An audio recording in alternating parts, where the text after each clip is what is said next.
Meu Deus do céu, ai meu Deus. Bom, nossa, é uma aventura ficar gravando desse jeito, que eu tenho que apertar, correr, vir, enfim. Bom, para o nosso segundo exercício da aula de hoje, é o exercício 1 dos exercícios propostos do capítulo de campo elétrico, certo? Eu posso deixar anotado aqui, né? Exercício 1, certo? Que é um exercício teórico muito interessante mesmo. Por quê? O exercício ele nos dá duas cargas, um ponto A, certo? Distante das duas cargas, certo? E ele pede, o que acontece? Eu vou ter um campo elétrico e uma força elétrica, certo? Gerada pelas cargas. Inicialmente um campo elétrico no ponto A e depois ele pede para analisar a força elétrica quando a gente coloca uma carga Q, uma carga de prova, vamos ver se ela é positiva, uma carga de prova Q colocada em A. E ele pede para determinar o sinal das cargas Q1, Q2 e da carga Q quando a gente coloca analisando o diagrama de força. Bom, vamos lá. Meu Deus, eu não sei prender isso aqui, vou deixar aqui. Um exercício teórico muito importante para a gente analisar a ideia de campo elétrico. O que está acontecendo aqui? Bom, para determinar as cargas dessa configuração, o que a gente vai ter que fazer? A gente vai ter que analisar o campo elétrico inicialmente, o campo elétrico que está representado ali. Esse campo elétrico é o campo elétrico resultante. Campo elétrico resultante de quem? Campo elétrico resultante da interação do campo elétrico da carga Q1 e do campo elétrico da carga Q2, certo? Então, se eu tenho esses dois campos elétricos e eu quero analisar ele no ponto A, certo? O campo elétrico gerado. Lembra a superposição de campos lá na primeira aula, acho que foi? Eu tenho várias cargas gerando campos elétricos, eu vou ter um campo elétrico resultante. Daí eu analiso em A, num ponto A qualquer, certo? E nesse ponto A aqui em específico, eu tenho que o meu campo elétrico resultante acaba sendo para baixo. Por quê? Para resultar num campo elétrico nessa configuração aqui, eu tenho que necessariamente ter um vetor aqui e ter um vetor aqui, certo? Porque quando eu vou fazer a soma vetorial desses dois vetores aqui, certo? Faço a soma vetorial desses dois vetores, eu tenho como resultado esse vetor apontando para baixo. Qual é a condição? Qual é a condição para aparecer um vetor aqui e um vetor aqui? Vamos lá. Eu tenho a linha de força ou a linha de campo que age aqui de Q1, linha reta aqui, beleza? Opa, não precisei riscar. Linha reta aqui e a de Q2, certo? Tenho o ponto A em análise. O que está acontecendo aqui? Eu tenho o vetor que vai ser gerado pelo campo elétrico da carga Q1, ele está apontando para cá. Ou seja, no ponto A, o campo elétrico de Q1 aponta para cá. Qual é o campo elétrico que aponta sempre para fora da carga? Deixa eu já fazer aqui sim.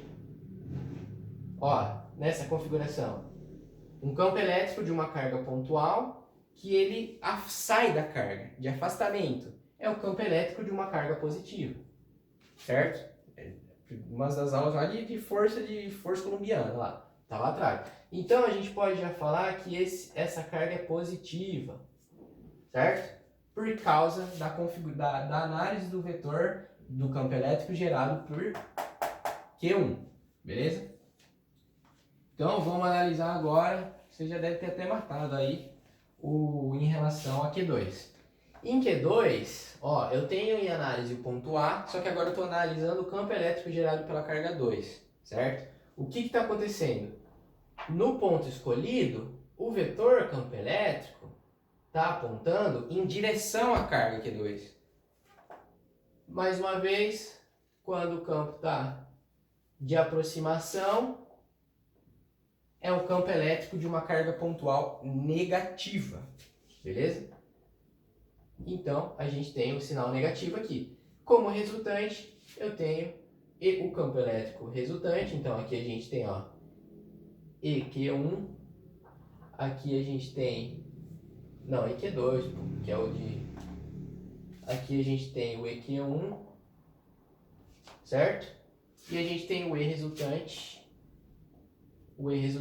dessa carguinha.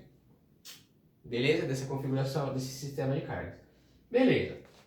Só que eu não tenho como determinar a carga elétrica só com as informações do campo elétrico gerado, das informações vetoriais do campo elétrico.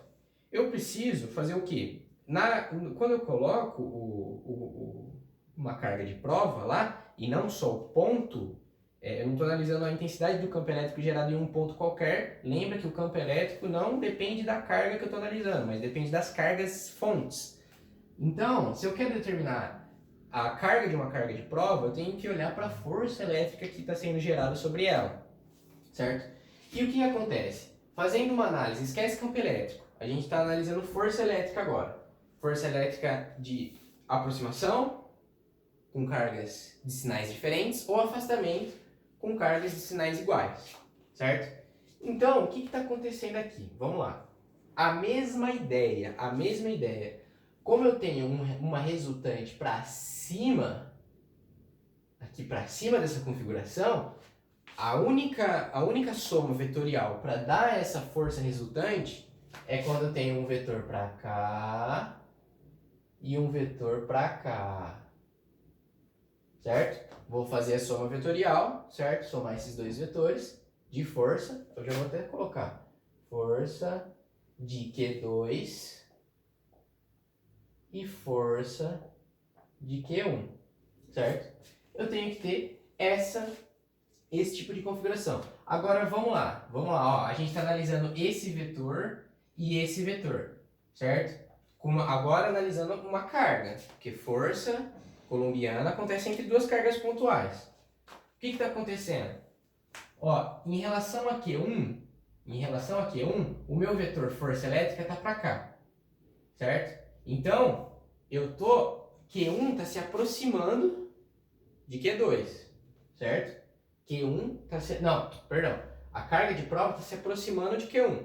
Essa é a força que está sendo exercida aqui por Q1. Então, é a força que Q1 causa em Q e a força que Q causa em Q1. Ação e reação. Tranquilo. Para que isso acontecer, eu ter atração, as cargas precisam ser necessariamente diferentes. Para ter atração. Então, se esse vetor tem que estar necessariamente nessa disposição e esse nessa disposição para causar um resultante nessa posição aqui para cima, certo? Beleza? Eu tenho que a minha carga aqui tem que ter o sinal diferente da carga Q1 para que ela sofra uma força de atração entre Q1 e Q. Então, o Q, que é posto aqui nesse ponto, a gente já mata que é uma carga negativa. Tem uma carga negativa, porque tem o sinal oposto à carga Q1, tendo em vista que a força entre elas é de aproximação, certo? No caso aqui, a gente poderia fazer análise com Q2 também. E a gente iria ver, ó, quando eu tenho aqui no ponto A a minha carga Q, ó, a força exercida está se afastando de Q2, ó, está se afastando de Q2. E também existe uma força aqui, que está se afastando de Q. Essa é a força causada em Q2 por Q. E essa é a força, certo? Causada em Q por Q2. Beleza? Então, ó, elas estão se afastando. Está existindo uma força de afastamento entre as duas, certo? Porque o sinal é igual. O sinal a gente determinou que é negativo. E a carga em Q2 a gente também sabe que é negativa, como a gente viu anteriormente. Beleza? E assim, a gente tem que o resultado desse exercício, eu não lembro a letra.